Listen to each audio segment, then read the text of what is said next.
President Uhuru Kenyatta has dropped a bombshell. Interestingly, he dropped this bombshell after a very warm handshake and even a hug with the Mombasa governor, 001 Ali Hassan Joho. So far, only one major local newspaper picked up this bombshell. The big question on my mind is very simple. Is the president serious? That is a huge question, because the implications of this bombshell President Uhuru Kenyatta dropped in Mombasa, I don't think even colossal can cut it to describe what's going to happen. Now, this is the bombshell. The president said that everybody, will be subjected to lifestyle audits. That includes himself, the deputy president, all the governors serving currently, and all the governors who previously served. What?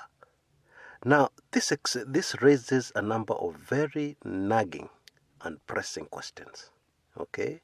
And we're going to look into them as well as analyze the repercussions and the consequences of a lifestyle audit for everybody immediately after the short upcoming commercial break. Folks, this one is a big one. Non più tra i farfalloni amoroso, notte e giorno di torno girano, delle belle turbando al riposo, Narcisetto a dolcino d'amor. Delle belle turbando al riposo, Narcisetto a dolcino d'amor.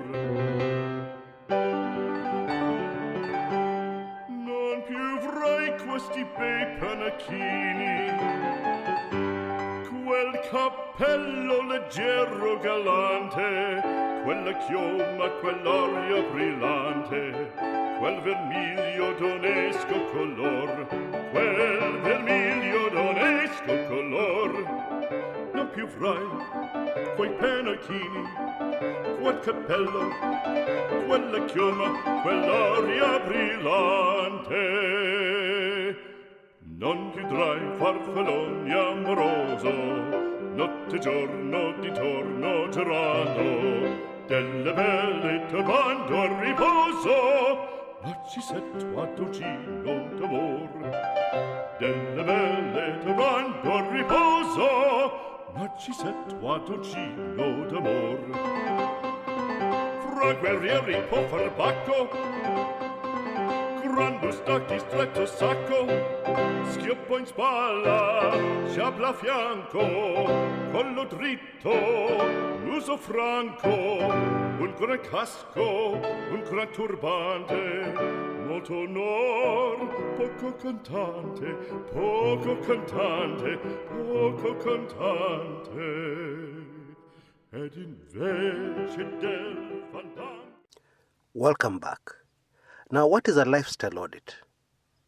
Well, if I can summarize in one very simple question, a lifestyle audit is going inside your bedroom. A few simple questions to confirm that what I've just said is absolutely 100% correct. Where do you keep your wallet when you get home? Okay. Where do you keep those sensitive documents that you don't want to leave in the office? Where do you keep your title deeds? At least most Kenyans, because they want to occasionally whip it out and admire it and feel proud of themselves and feel happy.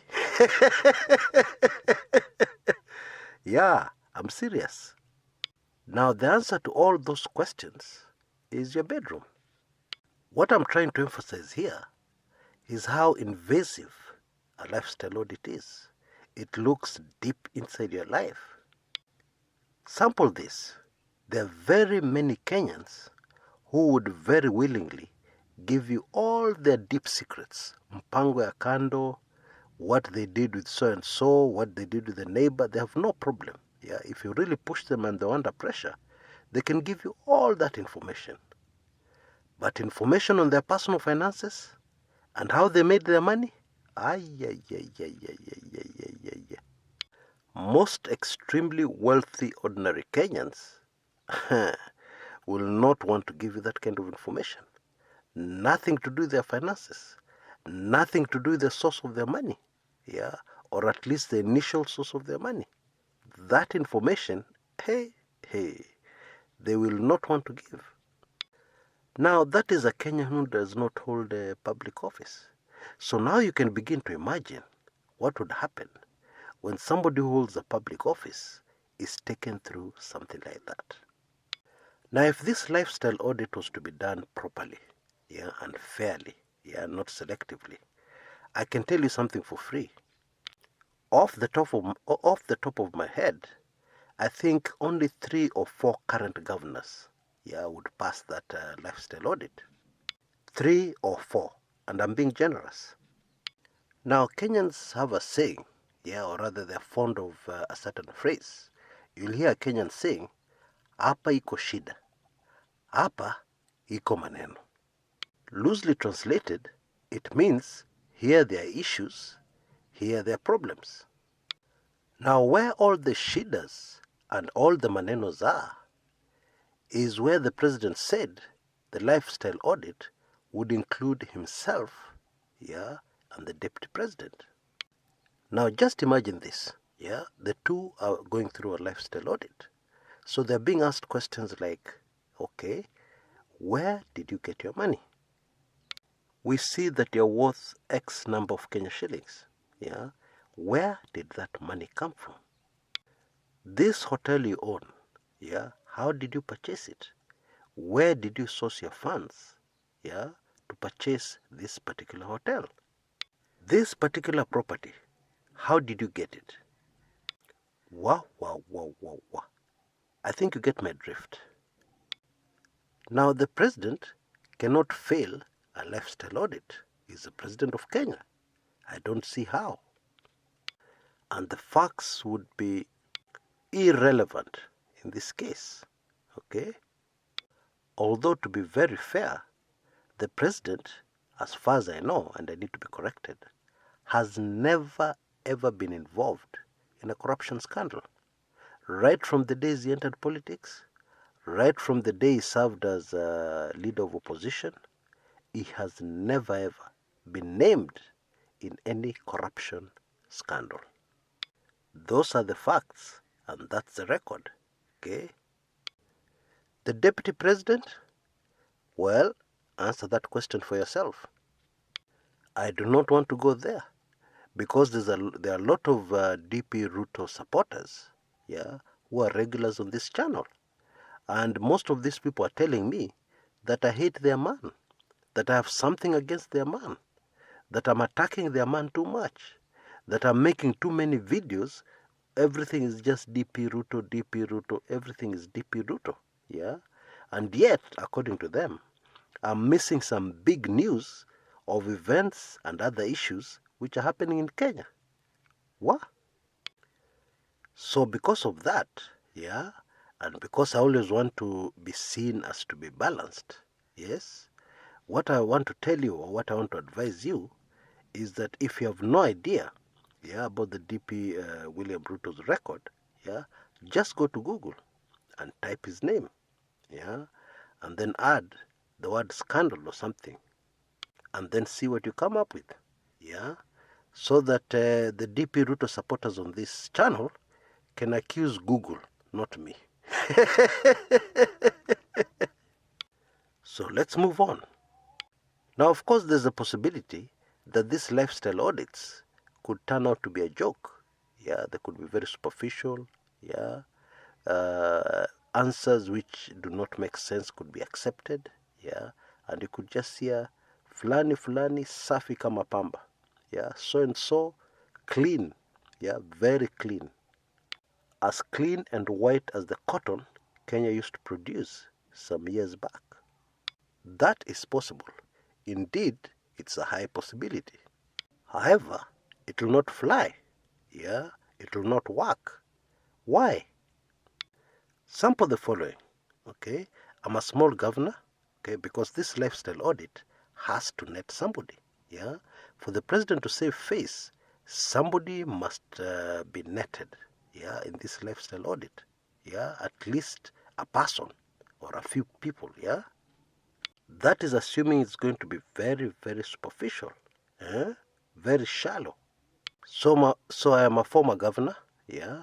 I've fallen out of favor with the powers that be, so they've fixed me with this lifestyle audit. What do I do next? The answer is obvious. I start singing. I start singing like a bird. I start spilling, yeah. I start spilling beans everywhere and anywhere I can spill them. I will ask, why has this lifestyle audit only netted me and left out so and so who did this and this, and left out so and so who did that and that? And if you think that some of these governors may not have the guts to do something like this, remember, we live in very interesting times. Yeah, there's something called social media. So a lot of information can be leaked out through social media. The whole idea is when I'm netted, my whole defense will be this. Yeah, if you want to do a lifestyle audit, do it fairly and net everybody. Yeah, or don't do it at all. Don't net anybody. That will be my defense. And I'm sure, I'm very certain, if this thing is selective, yeah, a vast majority, yeah, of those who are netted will go for this kind of defense. Now, this kind of defense is very dangerous. Why is it dangerous? Because we will have to lift the very infamous Kenyan carpet. You remember in a previous recording, I said the problem we have in Kenya, everything is swept under the carpet. Uncomfortable things are swept under the carpet. The real kingpins behind huge corruption scams and scandals, yeah, that steal billions and billions of Kenya shillings from tax-paying Kenyans, all those are swept under the carpet. Everything is swept under the carpet. So when you go into this kind of lifestyle audit and you force people to lift that carpet, folks, you can imagine the smell that's going to come out from under that carpet.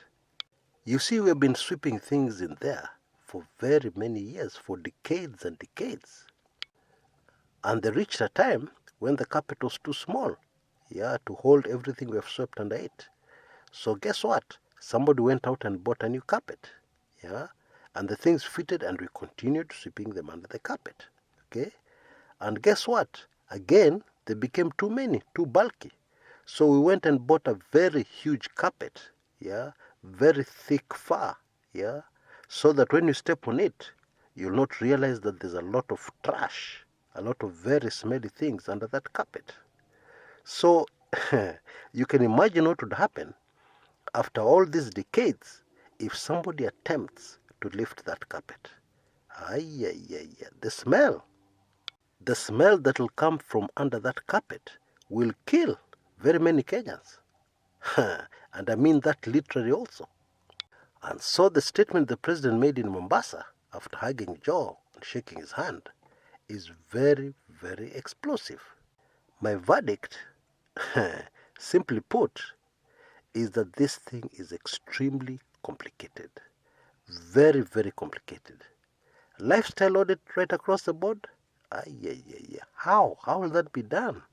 At the same gathering in Mombasa, where the president dropped this bombshell, he swore, yeah, I've never had the president swearing before, he swore that corruption in Kenya will come to an end. Yeah, he swore. Now what that means is that this lifestyle audit will have to have some semblance of seriousness.